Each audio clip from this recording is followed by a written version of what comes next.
اللہ کے ولی امام علی علیہ السلام کی آمد کا وقت قریب آیا تو تاریخ گواہ ہے 11 رجب کو امام علی علیہ السلام کی والدہ بی بی فاطمہ بنت اسد خانہ کعبہ کے قریب آتی ہیں اور دیوار پہ ہاتھ رکھ کے کہتی ہیں، اے اللہ اپنے ولی کا ظہور فرما۔ تو بس دیوار کعبہ کا ٹوٹنا تھا اور امام علی علیہ السلام کی والدہ کا اندر داخل ہونا تھا۔ یہ منظر حضرت عباس ابن عبد المطلب دور سے دیکھ رہے تھے۔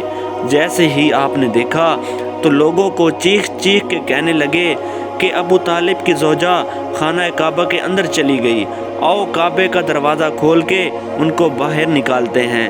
یہ بات مکے سے پورے عرب میں پھیلنے لگی، لوگ دور دور سے آنے لگے۔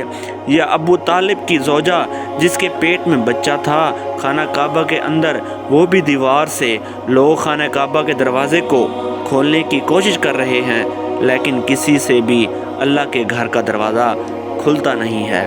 اس وقت پوری دنیا میں 2 لوگ مطمئن تھے، ایک حضرت ابو طالب اور دوسری اللہ کے رسول حضرت محمد مصطفیٰ صلی اللہ علیہ وآلہ وسلم۔ تاریخ نے لکھا عرب کی سرزمین پہ اس سے پہلے اتنا ہجوم ایک جگہ اکٹھا نہیں ہوا تھا۔ بس تاریخ 13 رجب سب خانہ کعبہ کو دیکھ ہی رہے تھے کہ اتنی دیر میں دیوار کعبہ ہلنے لگی اور وہی شفاف پھر سے ظاہر ہوا۔ سب لوگ حیرت سے دیکھ رہے تھے۔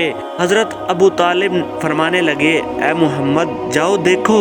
اللہ کے رسول اپنے مبارک قدموں سے خانہ کعبہ کے اندر جیسے ہی پہنچتے ہیں تو دیکھا ایک نورانی بچے کے نور سے پورا خانہ کعبہ چمک رہا ہے۔ آپ نے دیکھا کہ امام علی کی والدہ پریشان ہیں۔ رسول اللہ صلی اللہ علیہ وسلم نے فرمایا، اے میری ماں آپ غم زدہ کیوں ہیں؟ تو بی بی فاطمہ بنت اسد فرمانے لگی، اے میرے بیٹے محمد، اللہ نے جیسے ہی اس بچے کا ظہور کیا تب سے لے کے نہ یہ بچہ روتا ہے نہ دودھ پیتا ہے۔ اللہ کے رسول نے مسکرا کے جیسے ہی بچے کو گود میں اٹھایا تو وہ بچہ مسکرا کے اپنی آنکھیں کھولنے لگا۔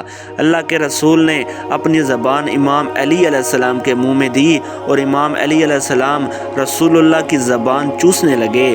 پھر جیسے ہی رسول اللہ اپنی گود میں امام علی علیہ السلام کو لے کے باہر آتے ہیں تو سارا عرب اس بچے کے نور اور فضیلت کو دیکھ کے جھومنا شروع ہو جاتا ہے، اور لوگ پوچھتے ہیں، یہ آپس میں کہنے لگتے ہیں کہ اس کا نام کیا رکھیں؟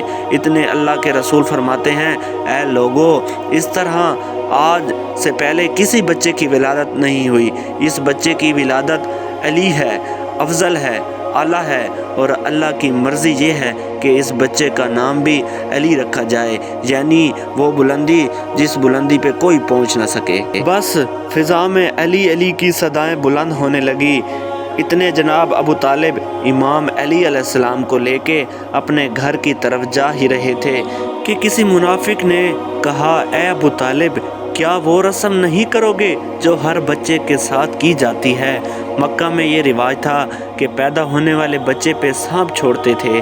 اگر سانپ بچے کو مار دیتا تھا تو وہ یہ سمجھتے تھے کہ یہ بچہ اپنے باپ کی اولاد نہیں، لیکن اگر سانپ بچے کو کچھ نہیں کرتا تھا تو پھر وہ یہ کہتے تھے کہ یہ بچہ اپنے باپ کی اولاد ہے اور ہمارے لیے قابل عزت بنے گا۔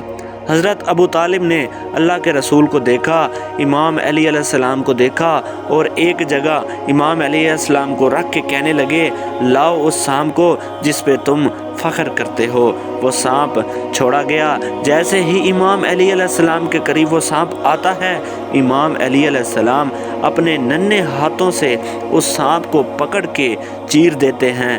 بس سب لوگ زور زور سے کہنے لگے کہ بچے نے سانپ کو چیر دیا، اور یہ آواز پورے عرب میں گونج گونج کے یوں معلوم ہونے لگی جیسے کوئی کہہ رہا ہو، حیدر حیدر۔ یہ آواز کو سن کے آپ کی والدہ بی بی فاطمہ بنت اسد آسمان کی طرف دیکھ کر کہنے لگی، یہ میرا بچہ حیدر ہے، وہ شیر جو سانپ کو چیر کے 2 ٹکڑے تقسیم کر دیتا ہے۔